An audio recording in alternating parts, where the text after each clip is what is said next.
Hello दोस्तों, कैसे हैं आप सभी।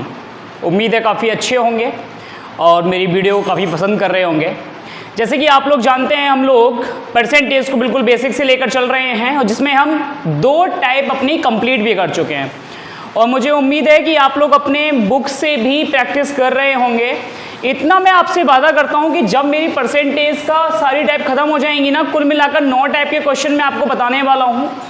जैसे ही 9 टाइप खत्म होंगी उसके बाद आप किसी भी किताब के क्वेश्चन लगाइएगा। जैसे कि मैंने स्टार्टिंग में बोला था कि मैं गगन प्रताप सर की बुक को पूरा कवर कराऊंगा, तो मैंने क्या किया है, जिस जिस टाइप के क्वेश्चन बन सकते हैं वो सारे टाइप के क्वेश्चन मैंने 9 टाइपों में समाहित किए हैं।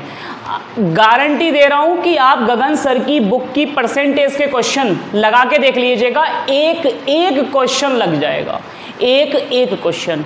अगर एक भी क्वेश्चन रह जाए ना जो ना लगे, आप मुझे नीचे कमेंट में बता दीजिएगा, वो मैं आपको खुद बोर्ड पे कराऊंगा। ठीक है, सारे टाइप के मैंने क्वेश्चन समाहित किए हैं 9 टाइपों में। ठीक है, तो हम जल्दी से जल्दी कवर करेंगे परसेंटेज को। तो आज हम देखते हैं अपनी टाइप नंबर 3। अच्छा, टाइप नंबर 3 किस पर डिपेंड होगी वो हम थोड़ा सा समझने की कोशिश करते हैं। हमने जो टाइप नंबर 2 में देखा था वो देखा था मूल्य में कमी या वृद्धि होने पर खपत पर क्या असर पड़ता है, उसके हिसाब से क्वेश्चन जो बनते हैं। अब जो हमारे जो क्वेश्चन होंगे वो होंगे मूल्य में उत्तरोत्तर वृद्धि या उत्तरोत्तर कमी। मूल्य या किसी संख्या में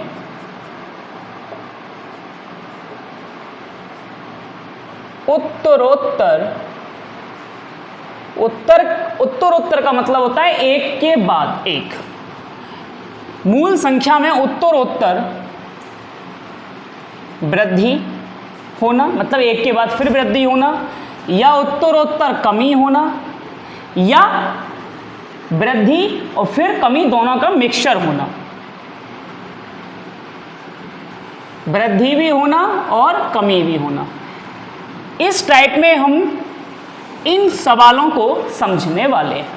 ठीक है, ठीक है, तो हम देखते हैं कि इस बेस पर क्वेश्चन नंबर 1 कैसा होगा। तो जरा ध्यान दीजिएगा क्वेश्चन नंबर 1 की क्या कह रहा है।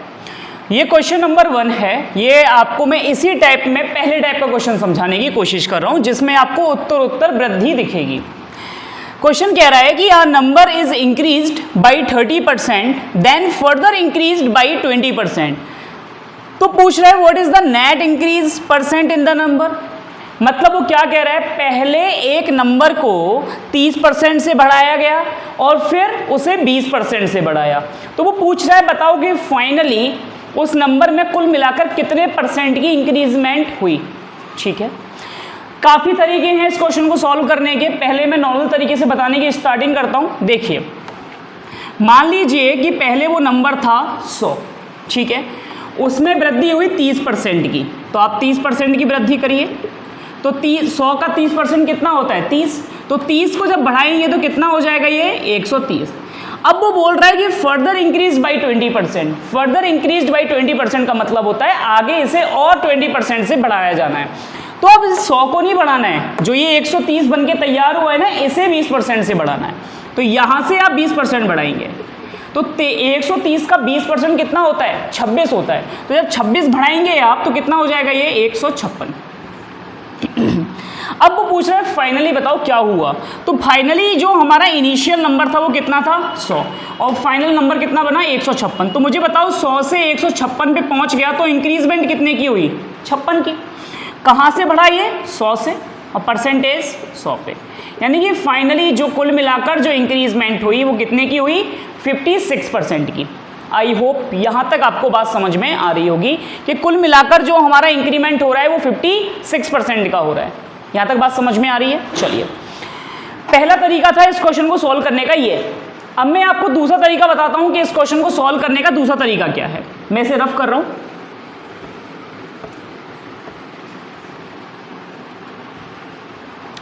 देखिए,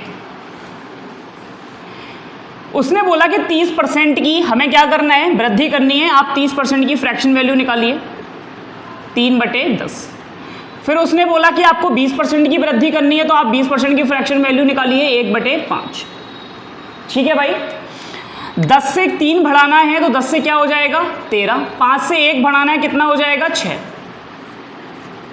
इसका आपस में मल्टीप्लाई करिए 10 पंजे 50, इसका आपस में मल्टीप्लाई करिए 13 छिंग 78। ये होता है हमारा इनिशियल वैल्यू और ये होता है हमारा फाइनल वैल्यू।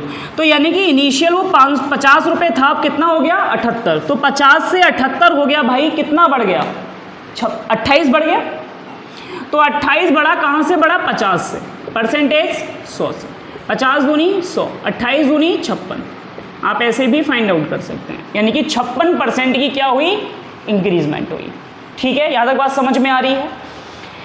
अब हम आते हैं अपने फाइनल तरीके पे जो हमें अप्लाई करना है। हमें इन तरीके से हम जब करेंगे जब हमें वैल्यूज फ्रैक्शन में दी होंगी, ठीक है। अदरवाइज हम कैसे करने वाले हैं वो जरा देखिएगा।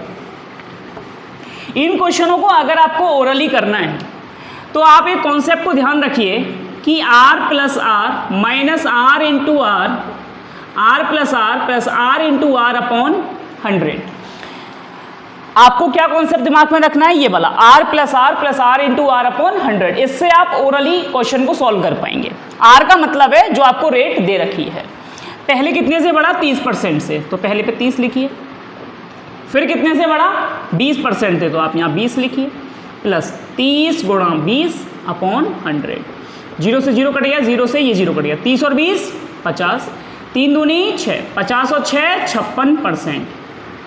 56% क्या वृद्धि, जब दोनों बार वृद्धि हो रही थी तो समझ में बताइए।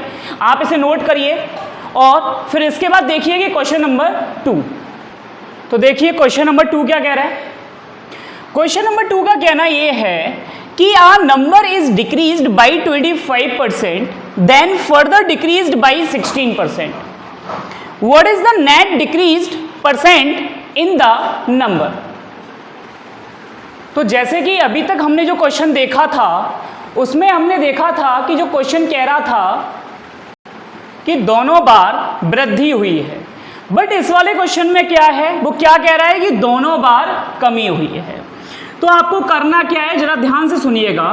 जब क्वेश्चन कह रहा था दोनों बार वृद्धि हो रही है तो हम क्या कॉन्सेप्ट लगा रहे थे, r plus R into R upon 100।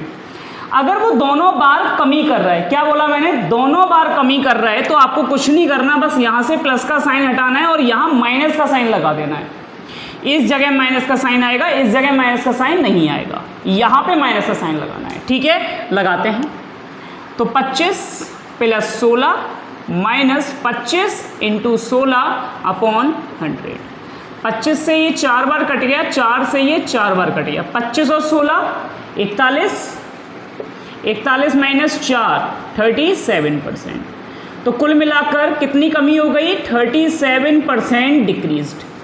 I hope यहाँ तक आपको बात समझ में आ रही होगी कि अगर दोनों बार वृद्धि होती है तो दोनों जगह प्लस प्लस आता है, अगर दोनों बार कमी होती है तो यहाँ माइनस हो जाता है, इन दोनों के बीच में यहाँ माइनस का साइन लग जाता है। यहाँ तक बात ठीक है। अब मैं दिखाता हूँ कि आपको तीसरे टाइप का क्वेश्चन किस तरीके का बनता है। आप लोग इसे नोट करिए और फिर देखिए क्वेश्चन नंबर 3। तो देखिए क्वेश्चन नंबर जो 3 है वो इसी टाइप का तीसरे टाइप का क्वेश्चन है। देखिएगा, the price of commodity is increased by 36% then decreased by 30%. What is the net increase and decreased percentage in the number? मतलब वो क्या कहना चाह रहा है। अभी तक जो हमने क्वेश्चन देखे वो देखे कि या तो उसमें दोनों बार क्या हो रहा था, वृद्धि हो रही थी, या दोनों बार कमी हो रही थी। बट अब की बार क्या हो रहा है, एक बार वृद्धि हो रही है, एक बार कमी हो रही है। ऐसा भी हो सकता था कि पहले कमी हो जाए बाद में वृद्धि हो जाए, इससे कोई मतलब नहीं है, बस कमी और वृद्धि पे डिपेंड हो जाएगा वो क्वेश्चन। ठीक है, पहले वृद्धि हो बाद में कमी हो, या पहले कमी हो बाद में वृद्धि हो, या पहले वृद्धि बाद में कमी, इससे कोई मतलब नहीं है। आगे पीछे हो जाते हैं उससे कोई मतलब नहीं पड़ता। ठीक है, तो उसने क्वेश्चन में अब की बार क्या दे दिया, कमी और वृद्धि पे डिपेंड क्वेश्चन दे दिया कि एक बार तो कमी हुई एक बार वृद्धि हुई। अब इसमें आपको क्या सावधानी बरतनी है वो समझिएगा। हमने एक चीज़ समझा कि हमें r plus R into R upon 100 का कॉन्सेप्ट फॉलो करना है। हमने ये देखा कि दोनों तरफ वृद्धि हुई तो यहाँ पे प्लस आता है, दोनों तरफ कमी हुई तो यहाँ पे माइनस आता है। ये चीज़ हम पढ़ चुके हैं। पर सर अब तो वृद्धि और कमी दोनों ही आ गए, अब क्या करें। अब इतना करेंगे कि यहाँ पे भी माइनस कर देंगे। क्या करेंगे, यहाँ पे भी माइनस कर देंगे। अगर वृद्धि और कमी दोनों ही आ रहे हैं तो क्या करेंगे, दोनों जगह माइनस कर देंगे। ठीक है, अगर वृद्धि होगी हर बार तो दोनों जगह प्लस रहेगा, अगर दोनों बार कमी होगी तो यहाँ पे माइनस रहेगा, केवल यहाँ तो प्लस हो गई। अगर वृद्धि कमी हुई तो दोनों जगह माइनस होने वाला है। आई होप यहाँ तक समझ पाए। सावधानी आपको ये बरतनी है कि पहले जो लिखा जाएगा वो वृद्धि वाला लिखा जाएगा। क्या लिखा जाएगा, पहले जो लिखा जाएगा वो वृद्धि वाला लिखा जाएगा, गलती से डिक्रीज वाला मत लिखिएगा। ठीक है, पहले क्या लिखा जाएगा, वृद्धि वाला। तो कितने की वृद्धि कर रहा था, 36% की, तो पहले लिखिए 36 माइनस, फिर डिक्रीज कितने का हुआ, 30% का, फिर लिखिए 30 माइनस 36 गुणा 30 अपॉन 100। समझ में आई यहाँ तक बात। 0 से 0 कट गया, ये 0 से ये 0 कट गया, 36 में से 30 गए 6 माइनस 36 दिया 108, यानी कि ये 10.8। यहाँ क्या बचेगा, माइनस के 4.8%। सर ये माइनस का मतलब क्या है, देखो मेन चीज़ क्या है, जब इंक्रीज भी हो रहा है डिक्रीज भी हो रहा है तो फाइनल रिजल्ट तो या तो डिक्रीज में आएगा या इंक्रीज में।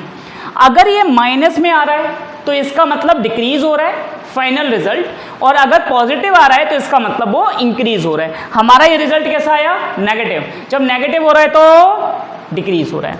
ठीक है, तो इसका मतलब क्या है, 4.8% डिक्रीज्ड।